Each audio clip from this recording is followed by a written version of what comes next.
Hello everyone. कैसे हैं आप लोग? उम्मीद करते हैं कि आप बहुत अच्छे होंगे।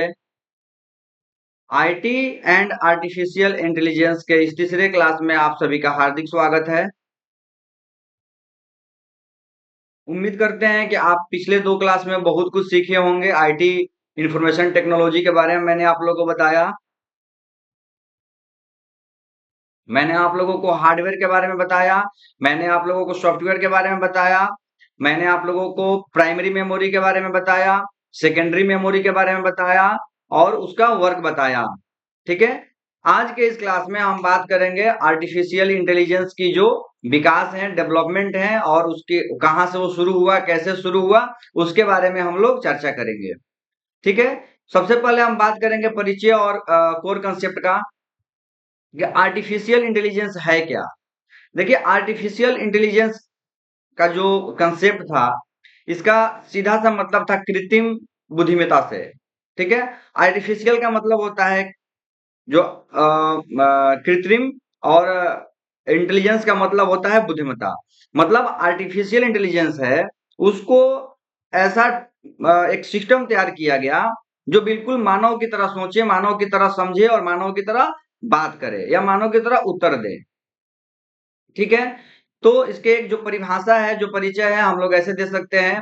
आर्टिफिशियल इंटेलिजेंस कंप्यूटर विज्ञान की वह उन्नत शाखा है जो मशीनों को मानव समान बुद्धि, ठीक है, से संपन्न बनाने का प्रयास करती है। इसका लक्ष्य ऐसी प्रणालियां विकसित करना है जो स्वतंत्र रूप से सीख सके, तर्क कर सके, भाषा समझ सके और जटिल निर्णय ले सके।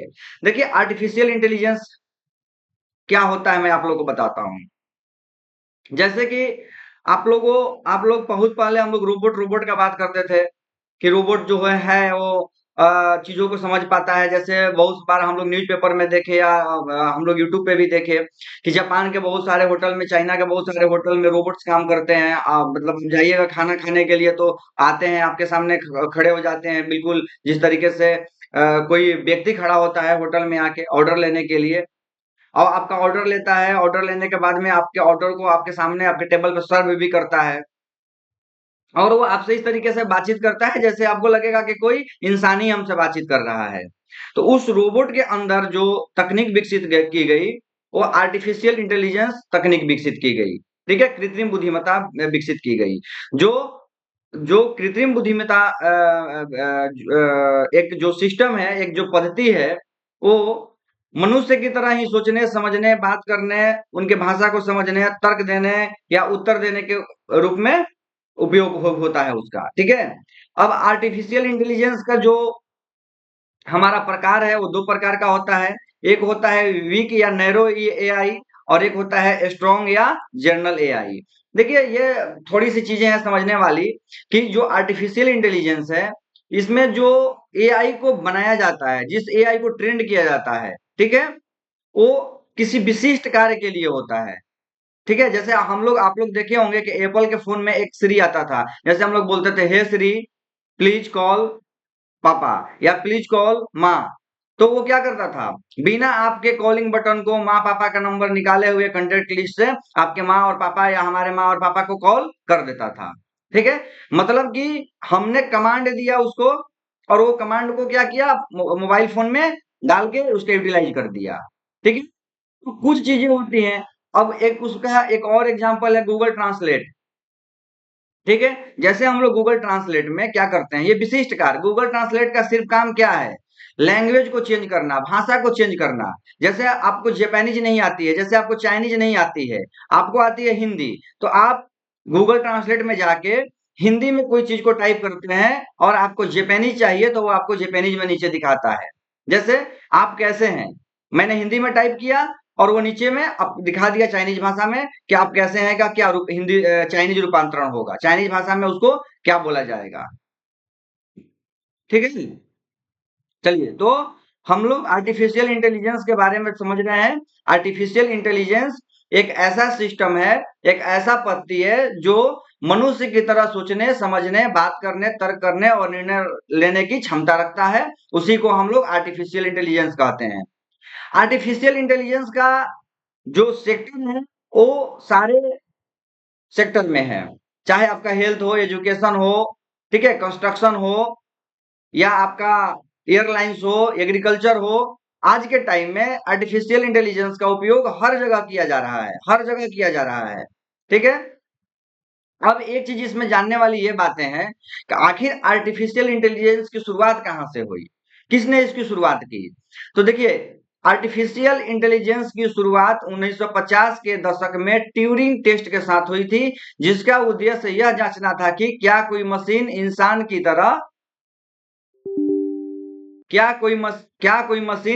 की तरह सोच सकती है। आर्टिफिशियल इंटेलिजेंस का जो शुरुआत हुआ 1950 के टाइम में हुआ, और ये ट्यूरिंग टेस्ट से हुआ। अब आप लोग कहिएगा कि ये ट्यूरिंग टेस्ट क्या होता है। तो देखिए, मैं आप लोग को बता दूं कि ट्यूरिंग टेस्ट क्या है।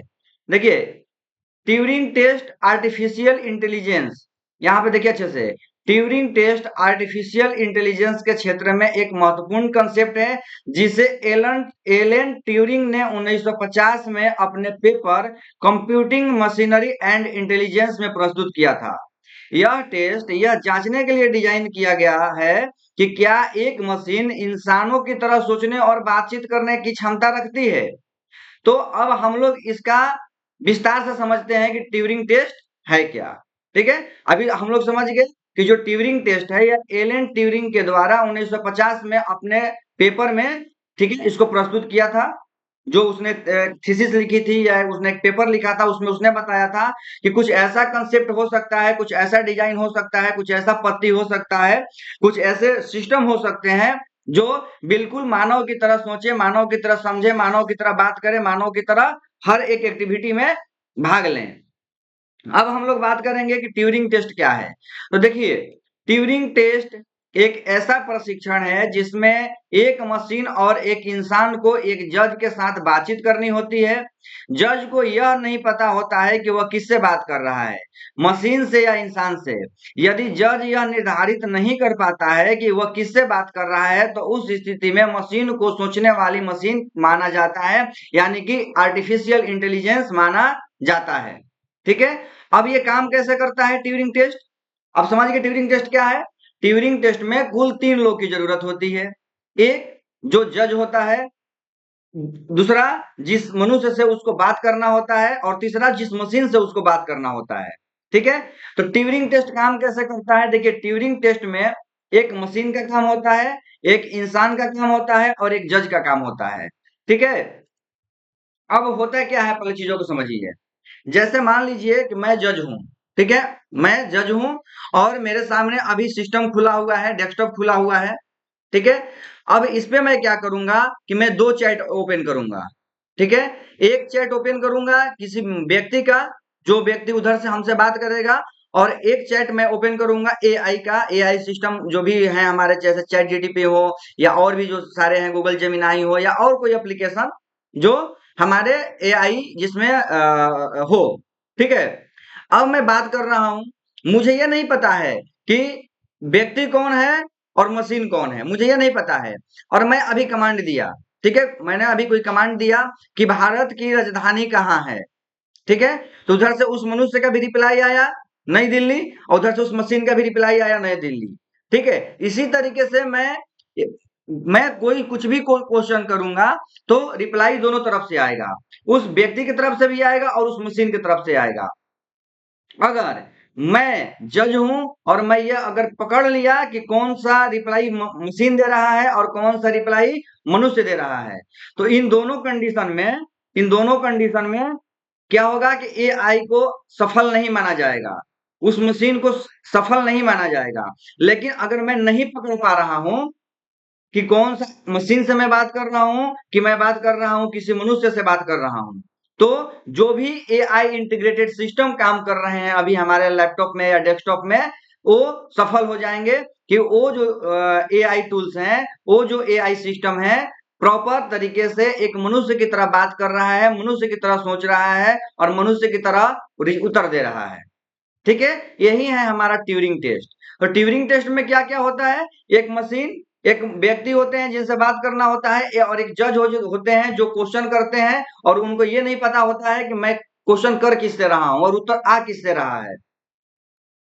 अगर वो दोनों दोनों चैट के उत्तर से अगर ये डिफाइन कर लें कि ये किसी मनुष्य के द्वारा दिया गया उत्तर है और ये मशीन के द्वारा दिया गया उत्तर है, तो आप समझ लीजिए कि आप लोग वो जो एआई इंटीग्रेटेड सिस्टम है वो सफल नहीं है, वो कहीं ना कहीं पकड़ में आ गया। ठीक है, तो ट्यूरिंग टेस्ट 1950 में एलन ट्यूरिंग के द्वारा किया गया, याद रखिएगा आप लोग। तो हम लोग ऐसा बोल सकते हैं कि आर्टिफिशियल इंटेलिजेंस का जो उदय हुआ, आर्टिफिशियल इंटेलिजेंस का जो शुरुआत हुआ 1950 के समय में हुआ, और इसका सबसे पहला शुरुआत किसने किया? एलन ट्यूरिंग ने किया। ट्यूरिंग टेस्ट करके दिया, क्योंकि टेस्ट उसने कराया तो उसी के नाम पे हो गया ट्यूरिंग टेस्ट। ठीक है, और ट्यूरिंग टेस्ट में क्या होता है आप लोगों को मैं बता चुका हूं। तो आगे से अगर कहीं भी आप लोग को आर्टिफिशियल इंटेलिजेंस के बारे में पूछा जाए तो आप लोग को ये जानना होगा कि 1950 के टाइम में एलन ट्यूरिंग के द्वारा एक टेस्ट किया गया जिसका नाम ट्यूरिंग टेस्ट रखा गया, और उसमें एक व्यक्ति के द्वारा, एक जज के द्वारा दो लोगों से बातचीत किया गया, जिसमें एक मशीन था और एक मनुष्य था, और वो दोनों के बीच में अंतर नहीं डिफाइन कर पाया कि जो जिससे बात कर रहे हैं वो मनुष्य है या मशीन है। तो उसको ये माना गया कि अगर बढ़िया तरीके से एआई, आर्टिफिशियल इंटेलिजेंस के किसी भी सिस्टम को बढ़िया से ट्रेंड किया जाए तो एआई जो है हमारा बहुत अच्छे से वर्क कर सकता है, और बहुत अच्छे से वो लोगों की तरह सोच सकता है, समझ सकता है, बात कर सकता है, उत्तर दे सकता है। ठीक है, अब देखिए इसके नीचे जो कह रहा है technical architecture and detailed analysis. कह रहा है एआई प्रणाली कैसे काम करती है, यह बहुत बहुत दिलचस्प है। पारंपरिक प्रोग्रामिंग में हम कंप्यूटर को नियम और डेटा देते हैं और वह हमें उत्तर देता है, लेकिन एआई के जो समय है, एआई में हम कंप्यूटर को डेटा और उत्तर देते हैं और कंप्यूटर खुद नियम खोजता है। ठीक है, जैसे कि हम लोगों ने कंप्यूटर एआई से कहा कि हमको एक मैथ्स नहीं समझ में आ रहा है, इस मैथ्स का हमको उत्तर चाहिए। ठीक है, जैसे हमने वो मैथ्स का क्वेश्चन को उसमें फॉर्मेट में डाला, उसका उत्तर उसने तुरंत खोज के हमको दे दिया, बिल्कुल एक सॉल्यूशन के साथ में कि किस तरीके से इस मैथ्स का सॉल्यूशन होगा, इस क्वेश्चन का सॉल्यूशन होगा। ठीक है, ये चीजें हैं। अब देखिए एआई को काम करने के लिए भारी मात्रा में प्रशिक्षण डेटा की आवश्यकता होती है। यह डेटा को प्रोसेस करता है, उससे उसमें पैटर्न पहचानता है और अपने एल्गोरिदम को लगातार अपडेट करता है ताकि उसकी भविष्यवाणियां अधिक सटीक हो सके। देखिए सीधी सी बात है, एआई क्या है? मशीन है। अब एआई को कहा गया कि भाई इंसान को समझो, इंसान गोरे होते हैं, लेकिन बहुत तो इंसान काले भी होते हैं, बहुत इंसान सांवले भी होते हैं। एआई को कहा गया कि इंसान के दो आंखें होती हैं, दो कान होते हैं। ठीक है, लेकिन ऐसा भी तो हो सकता है कि आंख है लेकिन कोई व्यक्ति अंधा हो, ऐसा भी हो सकता है। एआई को बताया गया कि इंसान के दो हाथ होते हैं, दो पैर होते हैं। ऐसा भी हो सकता है कि किसी व्यक्ति का एक ही हाथ हो, एक हाथ किसी कारणवश मतलब नहीं हो। तो उसको उसको उस चीज को समझाने के लिए, उस पैटर्न को समझाने के लिए बहुत तरीके के व्यक्तियों को उससे एनालिसिस कराया जाता है एआई को। जैसे गोरे व्यक्ति को भी उसको उससे उससे पहचान करवाया जाएगा, काले को भी, सांवले को भी। ठीक है, अंधे को भी, बहरे को भी, गूंगे को भी। ठीक है, जैसे आप लोग के नीचे में एक एग्जांपल दिया गया है कि यदि हम एआई को बिल्ली की पहचान कराना सिखाते हैं तो हम उसे बिल्लियों की हजारों तस्वीरें दिखाएंगे। क्यों? क्योंकि जो बिल्लियां होती हैं उसका भी कलर अलग होता है, कुछ बड़ी होती हैं, कुछ छोटी होती हैं। ठीक है, तो अब हम हजार बिल्ली का जब तस्वीर दिखाएंगे तो एआई धीरे धीरे धीरे धीरे सब में से थोड़ा थोड़ा थोड़ा थोड़ा पहचान सीख के एक पूरा एल्गोरिदम बना देता है कि अगर कोई भी बिल्ली आएगी सामने तो चूंकि हजारों बिल्लियां पे उसने अपना वो किया है, उस हजारों बिल्लियों को देखा है, पहचाना है, तो वो क्या करेगा कि सब में से जो भी उसको पहचानने के लिए हर बिल्ली से जो नए नए चीजें मिलेंगे उसको पहचान के एक जगह पे सेट करके रखेगा। और जैसे कोई बिल्ली को उसके सामने रखा जाएगा, चाहे किसी भी प्रजाति की हो, कैसी भी हो, तो चूंकि उसके पास डेटा तो बहुत है, तो क्या करेगा कि बिल्ली को तुरंत पहचान जाएगा और बता देगा कि यह तस्वीर जो है वो बिल्ली की है कि नहीं है। जैसे मैं आप लोगों को जो जो एआई का प्रशिक्षण होता है कैसे होता है, मैं आप लोगों को एग्जांपल देता हूं बिल्कुल गांव वाले भाषा में। मैं बार बार बोलता हूं कि पीडीएफ पढ़िए, पीडीएफ में किताबी ज्ञान है, लेकिन मैं जो आप लोगों को पढ़ाऊंगा वो बिल्कुल गांव के लेवल पे पढ़ाऊंगा और एक अच्छे तरीके से पढ़ाऊंगा। ठीक है, देखिए इस एग्जाम्पल में समझिए। हम लोग के गांव में एक कहावत है कि सोना का परख या हीरा का परख सुनार को होता है, लोहा का परख लुहार को होता है। ऐसा क्यों कहा जाता है? क्योंकि एक लुहार अपने पूरे जीवन काल में इतने तरीके के लोहा, सॉफ्ट सॉफ्ट जो आयरन हो, सॉफ्ट लोहा हो, हार्ड लोहा हो, पतले हो, मोटे हो, बहुत तरीके के लोहा का उपयोग करता है अपने जीवन में। ठीक है, बहुत तरीके का लोहा का उपयोग करता है अपने जीवन में। तो आप जैसे ही उसको कोई ले जाके लोहा देते हैं तो बता देता है कि ये लोहा में कितना मिलावट है और क्या है।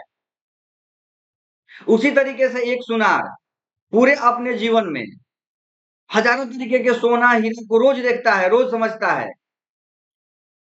तो उसके पास एक पूरा पूरा डेटा हो जाता है। हजारों तरीके का सोना देखने से, हजारों तरीके का हीरा देखने से उसके पास एक डेटा हो जाता है। और जैसे ही आप किसी भी प्रकार के हीरा और सोना लेके जाते हैं तो बता देता है कि ये 18 कैरेट का है, कि 22 कैरेट का है, कि 24 कैरेट का है। और ये भी वो बता सकता है कि इसमें मिलावट है कि नहीं है।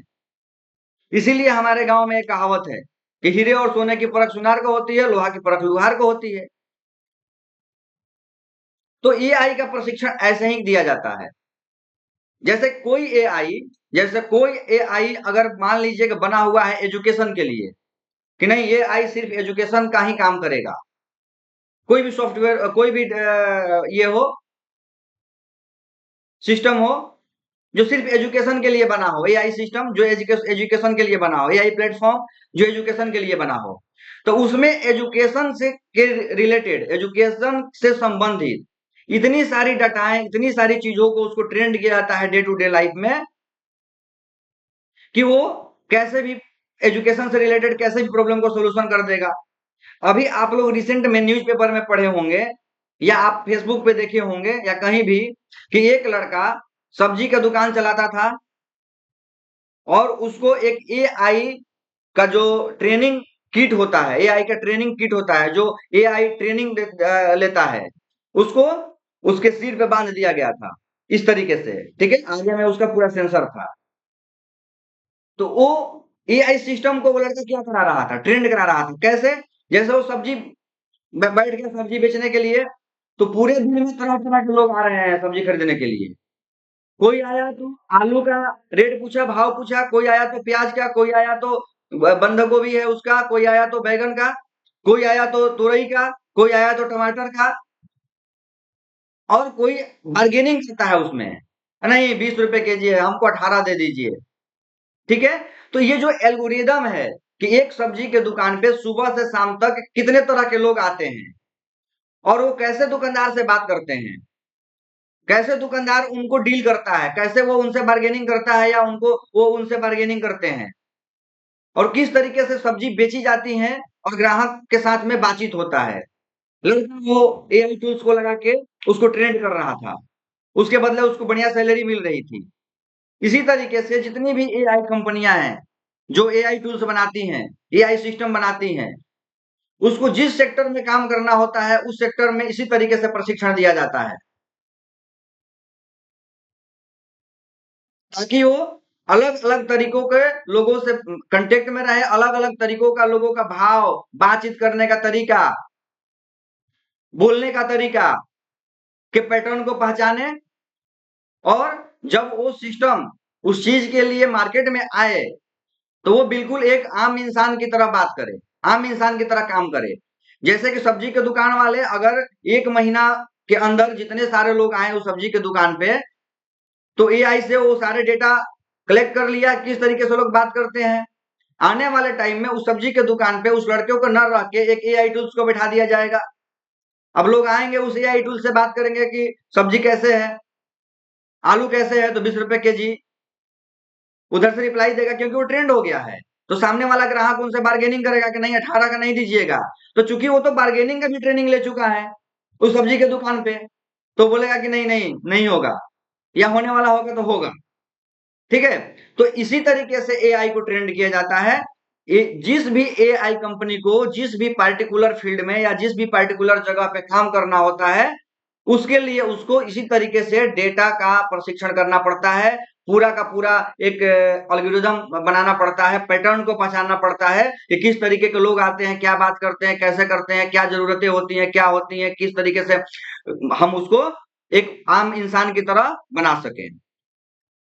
तो यही काम होता है एआई का। ठीक है, अब देखिए आपका ये केस स्टडी है, केस स्टडी को पढ़िए। अब केस स्टडी में क्या कह रहा है कि एक बड़े अस्पताल के रेडियोलॉजी विभाग के डॉक्टरों को रोजाना सैकड़ों एक्सरे और एमआरआई स्कैन देखने पड़ते हैं, ठीक है, जिससे थकान के कारण गलतियां होने की संभावना रहती है।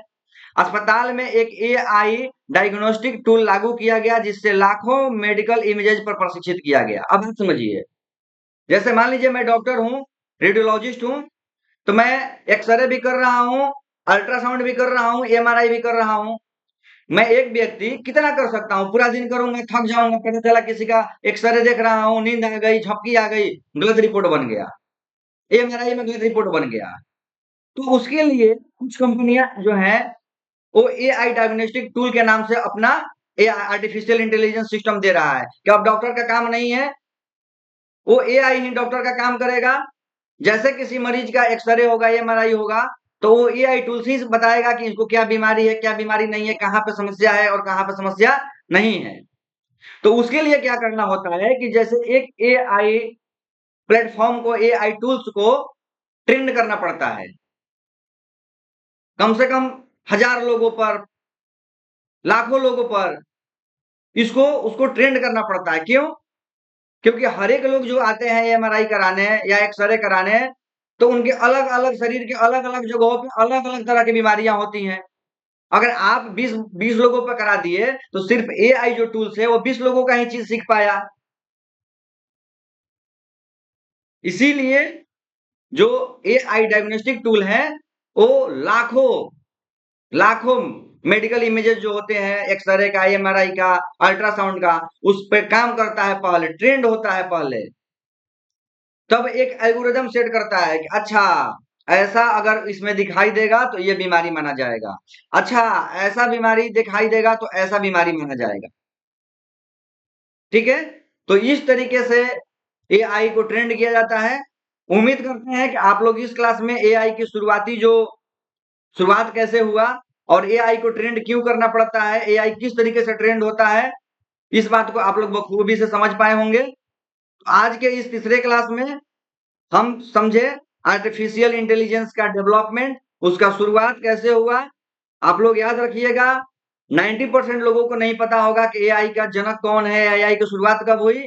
तो एआई की शुरुआत 1950 में हुआ, एलन ट्यूरिंग नाम के व्यक्ति ने किया, और सबसे पहला जो प्रशिक्षण हुआ, ट्यूरिंग टेस्ट उसका नाम दिया गया, उसमें तीन लोगों की जरूरत हुई, एक मशीन का जरूरत हुआ, एक मनुष्य की जरूरत हुई और एक जज का जरूरत हुआ जो खुद ही एक मनुष्य हो, ठीक है। और इसके बारे में मैं आप लोग को क्लास के शुरू में ही बता चुका हूं।